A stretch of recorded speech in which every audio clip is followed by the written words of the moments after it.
Welcome back friends in this lecture. આપણે વનસ્પતિ અને પ્રાણીઓની અંદર ઘણી બધી કોષ અને એમાંની અંગિકાઓ વિશેની ચર્ચા કરીએ છીએ. તો છેલ્લે આપણે એમાં કણાભ સૂત્ર વિશેની ચર્ચા કરી હતી. તો કણાભ સૂત્રની જેમ જ એક સ્વયં બેવડાતી અને માત્ર વનસ્પતિ કોષમાં જોવા મળતી અને આમ તો યુગ્લિનોઇડ્સ અને એવા જે અમુક નિમ્ન કક્ષાના સજીવો છે બરાબર, એની અંદર પણ જોવા મળતી જે રચના છે એના વિશે આપણે એમાં વાત કરી છે. તો એના વિશે આમાં જોશું હવે આપણે રંજક કણ વિશે. આપણે જાણીએ છીએ આમ તો કે ભાઈ રંજક કણ જે છે એ બધી જ વનસ્પતિની અંદર જોવા મળે છે અને યુગ્લિનોઇડ્સ જેવા કેટલાક જે સજીવો છે બરાબર એની અંદર પણ આપણને જોવા મળતી હોય છે. એટલે રંજક કણ જે એમાં સામાન્ય રીતે બધા જ વનસ્પતિ કોષ બધી જ વનસ્પતિઓમાં અને યુગ્લિનોઇડ્સમાં જોવા મળે છે.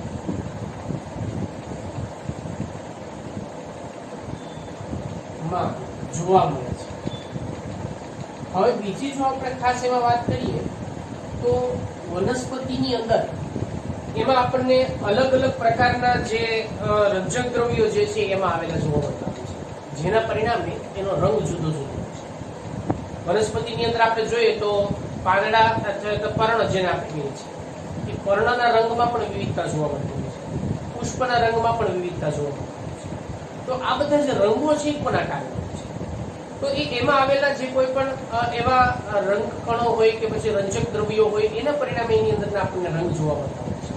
એટલે એમાં જે કોઈ પણ એવા જે રંજક દ્રવ્યો આવેલા હોય બરાબર, તેના આધારે વનસ્પતિમાં આપણે વાત કરીએ તો તેમાં જે આવેલા રંજક દ્રવ્યો એ રંજક દ્રવ્યોના આધારે અથવા રંજક દ્રવ્યોના કારણે બરાબર તેમાં જે આપણને જે વિવિધ પ્રકારના જે રંગો છે એ રંગ આપણને જોવા મળે છે બરાબર, વિવિધ રંગ જોવા મળે છે. અને એના આધારે આપણે વનસ્પતિની અંદર જો વાત કરીએ તો લીલની અંદર જુદા જુદા પ્રકારના જે કોઈ પણ એમાં વિભાગો પાડવામાં આવતો હોય, જેમ કે એમાં લીલી લીલ હોય, લાલ લીલ હોય, બદામી લીલ હોય બરાબર. આપણે જે લીલના ટોપિકની ચર્ચા કરશું ત્યારે એના વિશેની આપણે વાત કરીશું. તો અલગ અલગ પ્રકારના આપણને એમાં જે લાક્ષણિકતાઓ છે રંગને સંબંધિત એ ખાસ આપણને એમાં જોવા મળતી હોય છે. હવે જો આપણે એની અંદર રંજક કણો જે છે રંજક કણોની વાત કરીએ તો રંજક કણો મુખ્યત્વે 3 ઘટકોના બનેલા હોય છે બરાબર. રંજક કણ જેને આપણે પ્લાસ્ટિડ તરીકે ઓળખીએ છીએ, જેની અંદર મુખ્યત્વે 3 ઘટકોનો સમાવેશ થાય છે. 3 ઘટકોનો સમાવેશ થાય. હવે આ 3 ઘટકો કોણ કોણ છે એના વિષયમાં આપણે ચર્ચા કરીએ. તો આ 3 ઘટકોની અંદર સૌથી પહેલી જો આપણે વાત કરીએ એની અંદર તો એ છે હરિત દ્રવ્ય, જેને આપણે ક્લોરોપ્લાસ્ટ તરીકે ઓળખી શકાય છે. હરિત દ્રવ્ય બરાબર. બીજા જેને એમાં એ રંગ માટે જવાબદાર હોય જેને આપણે ક્રોમોપ્લાસ્ટ તરીકે ઓળખી શકાય, જેને આપણે રંગકણ તરીકે ઓળખી શકાય છે, રંગકણો. અને ત્રીજા જે છે એને આપણે રંગવિહીન કણ તરીકે ઓળખીએ છીએ, રંગવિહીન કણ. એટલે આ 3 બાબતોનો 3 જે ઘટકો છે એનો સમાવેશ એની અંદર મુખ્યત્વે કરવામાં આવ્યો છે. હવે જો એની અંદર આપણે હરિત દ્રવ્ય વિશેની એમાં વાત કરીએ, દરેક વિશે આપણે એમાં એક એક બાબતની ચર્ચા એમાં આપણે ખાસ જોતા જઈશું. સૌથી પહેલી જો આપણે વાત કરીએ એની અંદર તો એ છે હરિત કણ અથવા હરિત દ્રવ્ય. આપણે હરિત દ્રવ્ય વિશેની એમાં વાત કરીએ, ક્લોરોપ્લાસ્ટ. તો હરિત દ્રવ્ય એ આપણને જે લીલ છે બરાબર, લીલી લીલ અને ખાસ કરીને જે વનસ્પતિના પર્ણો હોય એની અંદર સૌથી વધારે માત્રામાં જોવા મળતું હોય છે. હરિત દ્રવ્યની અંદર મુખ્યત્વે 2 પ્રકારના હરિત દ્રવ્યનો સમાવેશ થાય છે, ક્લોરોફિલ A છે, ક્લોરોફિલ B છે બરાબર. આ સિવાયમાં કેરોટીનોઇડ્સ એના પણ ઘટકોનો સમાવેશ એની અંદર પણ કરવામાં આવતો હોય છે. એટલે જેમાં ખાસ કરીને ક્લોરોફિલ A, ક્લોરોફિલ B અને ક્લોરોફિલ C આ બધાનો પણ એમાં સમાવેશ કરી શકાય છે. ક્લોરોફિલ B તેમજ કેરોટીનોઇડ્સ જે છે એનો પણ સમાવેશ એની અંદર કરી શકાય છે. કેરોટીનોઇડ્સ નો સમાવેશ થાય છે. અને સામાન્ય રીતે આ મોટા ભાગે ક્લોરોફિલ જે છે એ કેવા રંગનું હોય આપણને તો કે લીલા રંગના આપણને જે કોઈ પણ રંગ એમાં એના પરિણામે આપણને એમાં જોવા મળતો હોય છે. આનું શું કાર્ય છે હરિતદ્રવ્યનું?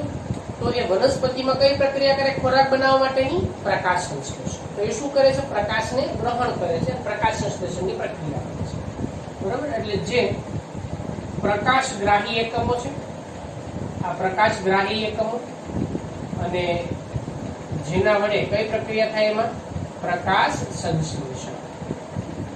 આ પ્રકાશ સંશ્લેષણની જે પ્રક્રિયા છે એ પ્રકાશ સંશ્લેષણની પ્રક્રિયામાં એ ભાગ લે છે. તો એમાં હરિતદ્રવ્યો જે છે એ ખાસ એમાં આવી આ પ્રકારની જગતિયતા છે એ આપણને હરિતદ્રવ્યની અંદર જોવા મળે છે. હવે બીજી વાત કરશું આપણે રંગકણ વિશે. રંગકણ જે છે એની અંદર આપણને એને ક્રોમા એટલે કલર, રંગ, બરાબર, અને ક્રોમોપ્લાસ્ટ એટલે કણ.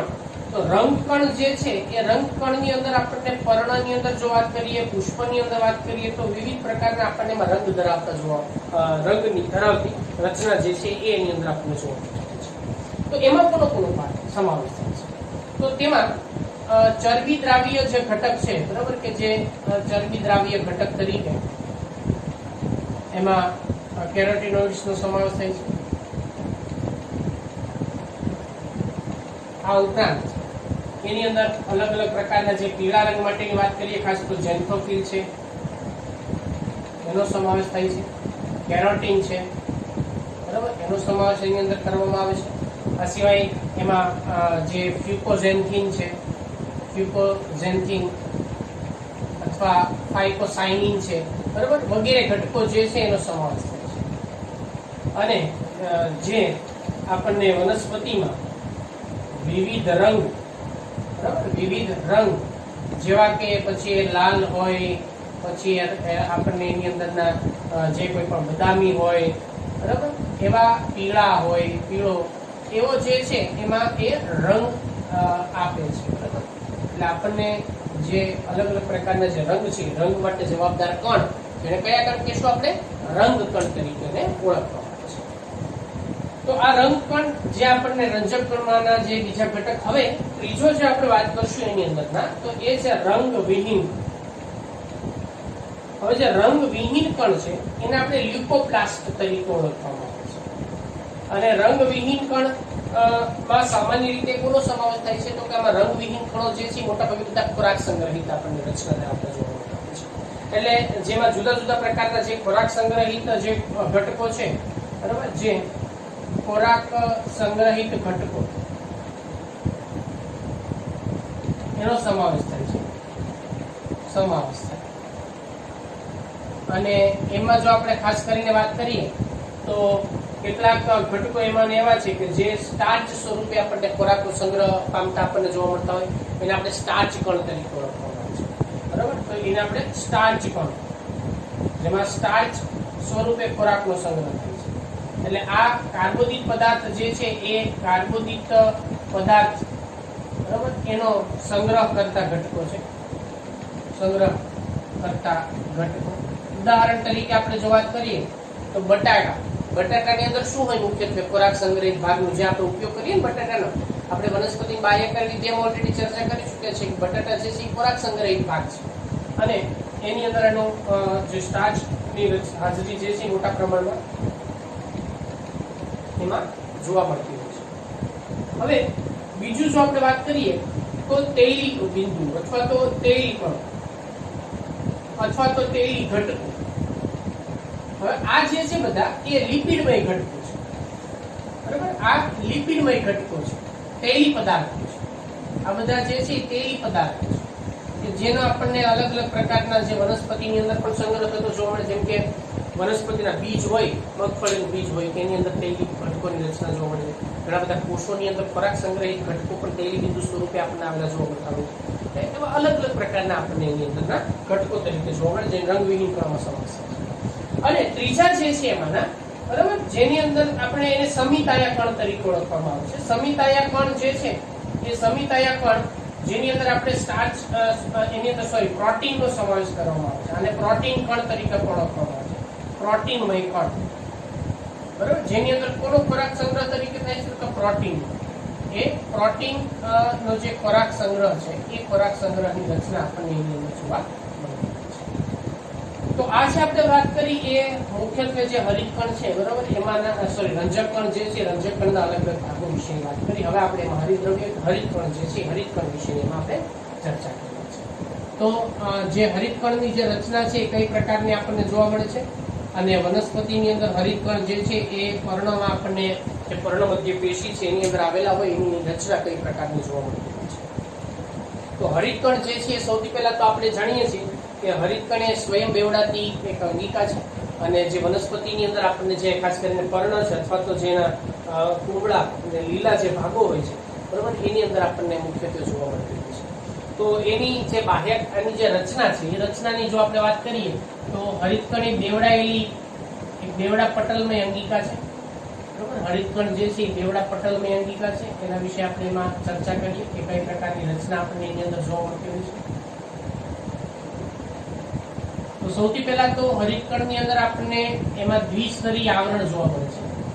એમાં આ જે આવરણની વાત કરી છે આપણે એનું બાહ્ય આવરણ છે બરાબર, જેનું સૌથી બહારના ભાગે આપણને આવરણ જોવા મળતું હોય છે એને આપણે એના બાહ્ય આવરણ તરીકે ઓળખીએ. તો આ હરિતકણની અંદરનું બાહ્ય આવરણ છે, એના બાહ્ય ભાગે આવરણ. તો બેવડા પટલમય અંગિકા અને આ એનું જે બાહ્ય આવરણ, એની નીચેના ભાગે આપણને જે આવેલું હોય એને આપણે અંત આવરણ તરીકે ઓળખીશું. અંત આવરણ જે છે બરાબર, એ આપણને જેમાં આપણે વાત કરી હતી કણાસૂત્રની અંદર એક ક્રિસ્ટીની રચના કરે છે આધારકમાં આંગળી જેવા પ્રવર્ધોનું નિર્માણ કરે. અહીંયા એનું જે અંત આવરણ જે છે અંત આવરણ એ આપણને સિક્કા જેવી નાની નાની અમુક જે એમાં ચપટી થપ્પીઓ જેવી રચનાનું નિર્માણ કરે છે. તો એ રચના જે છે એ આપણને આધારક એનો વચ્ચેનો જે ભાગ છે જેને આપણે એમાં સ્ટ્રોમા તરીકે આપણે એને મેટ્રિક્સ તરીકે આપણે અહીંયા મેટ્રિક્સ તરીકે આધારક તરીકે જેમ લખવામાં આવે છે. તો એની અંદર આપણને એવી નાની નાની આવી જે સિક્કાની થપ્પી જેવી જે રચના છે એ આપણને એમાં જોવા મળતી હોય છે બરાબર. તો આ પ્રકારે એની અંદર જે એનો આધારક જે છે આધારકમાં આ પ્રકારની જે થપ્પી જેવી રચના જે એકબીજા સાથે પાછી એમાં જોડાણ ધરાવતી હોય છે, એવી જોડાણ ધરાવતી કેટલીક આવી રચનાઓ આપણને એમાં જોવા મળતી હોય છે.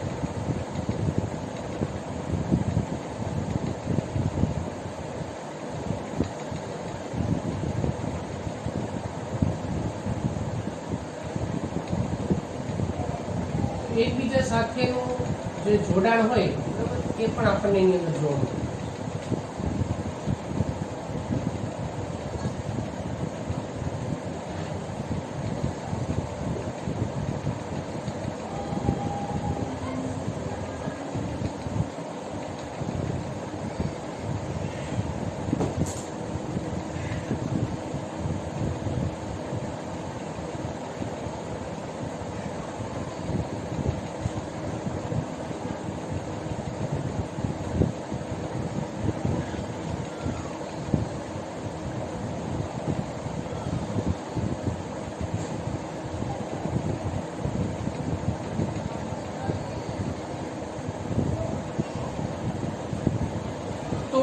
જે આખી રચના છે એ રચના આ પ્રકારની આપણને એની અંદર જોવા મળતી હોય છે બરાબર. આ એમાંનો જે વચ્ચેનો ભાગ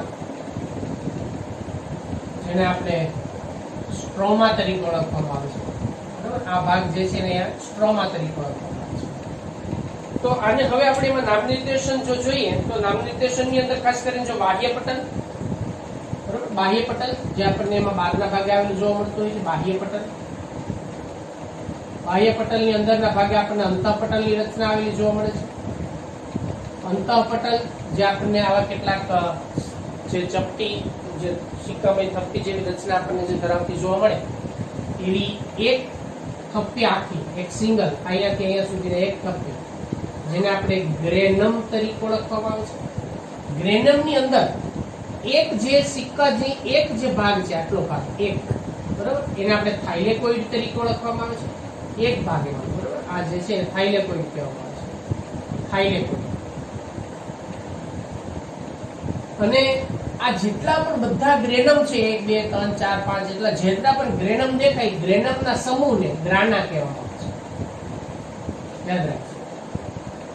તો ગ્રેનમ જે છે એના સમૂહને ગ્રાના તરીકે ઓળખી શકાય. આ જે ભાગ છે એને આપણે આધારક તરીકે ઓળખવામાં આવે છે, સ્ટ્રોમા. જેમાં વિવિધ પ્રકારના જે ઘટકો છે એ આપણને એની અંદર આવેલા જોવા મળતા હોય છે. અને વચ્ચે જે ગ્રેનમ ને જે જોડતી રચના છે, બરાબર, એકબીજા ગ્રેનમ જે જોડાયેલું હોય છે એકબીજા સાથે, એને આપણે આંતરગ્રેનમ પટલ તરીકે ઓળખવામાં આવે છે. આ જે રચના એને આંતરગ્રેનમ પટલ તરીકે ઓળખવામાં આવે છે. તો આ પ્રકારની જે કંઈક રચના જે છે એ રચના આપણને જે હરિતકણ જે છે, હરિતકણની રચના પ્રકારની એની અંદર આપણને જોવા મળતી હોય છે. હવે સૌથી પહેલા જો આપણે વાત કરીએ તો હરિતકણ એ પર્ણની અંદર આપણને ક્યાં આવેલી જોવા મળે છે? કે મધ્ય પર્ણ પેશીનો જે ભાગ હોય એની અંદર આપણને આવેલી જોવા મળે છે. એટલે પર્ણમાં એમાં જે મધ્ય પર્ણ પેશીમાં એ આવેલી હોય છે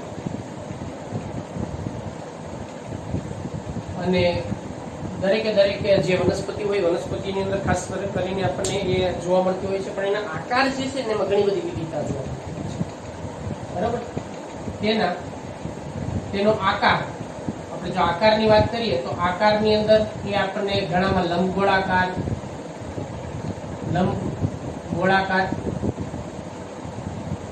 બિંબાકાર,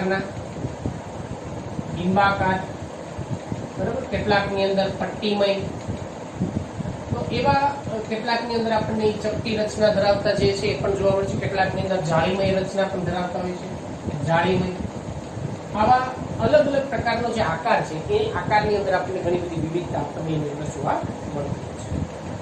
હવે એટલે આમ અંડાકાર કે લંબાકાર કે અલગ અલગની રચના જે છે એની અંદર આપણને જોવા મળે છે. કદની અંદર પણ આપણને વિવિધતા જોવા મળતી હોય છે. કદની અંદર જો આપણે વાત કરીએ તો એની અંદર લંબાઈ જે છે એ લંબાઈ આપણને 5 થી 10 માઇક્રોન જેટલી જોવા મળે છે, બરાબર. લંબાઈ આપણને 5 થી 10 માઇક્રોન જેટલી, અને એની પહોળાઈ જે છે એની અંદર પણ આપણને વિવિધતા જોવા મળતી હોય છે.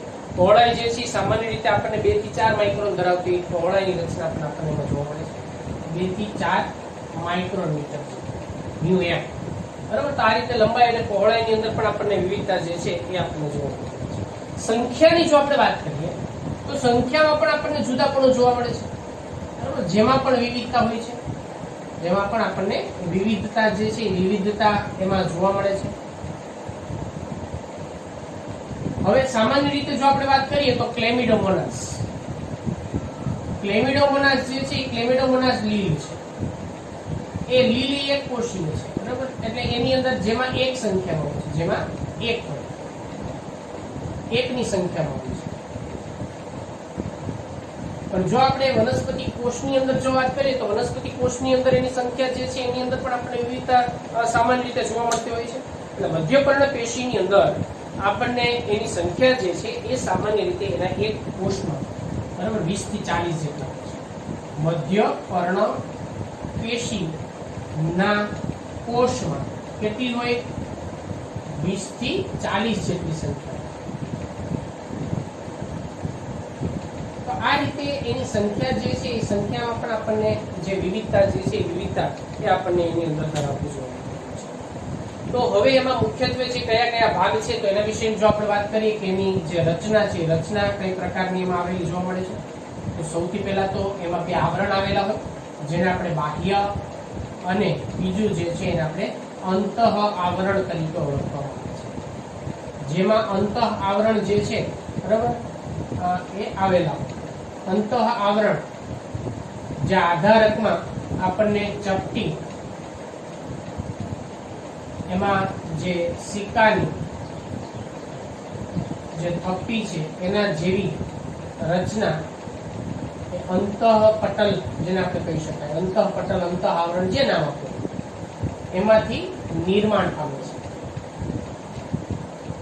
અને જેને આપણે શું નામ આપ્યું છે અહીંયા? ગ્રેનમ, જેને ગ્રેનમ કહે છે. અને જેમાંના એક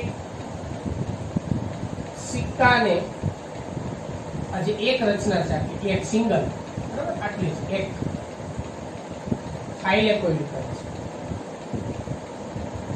થાઇલેકોઇડ કહે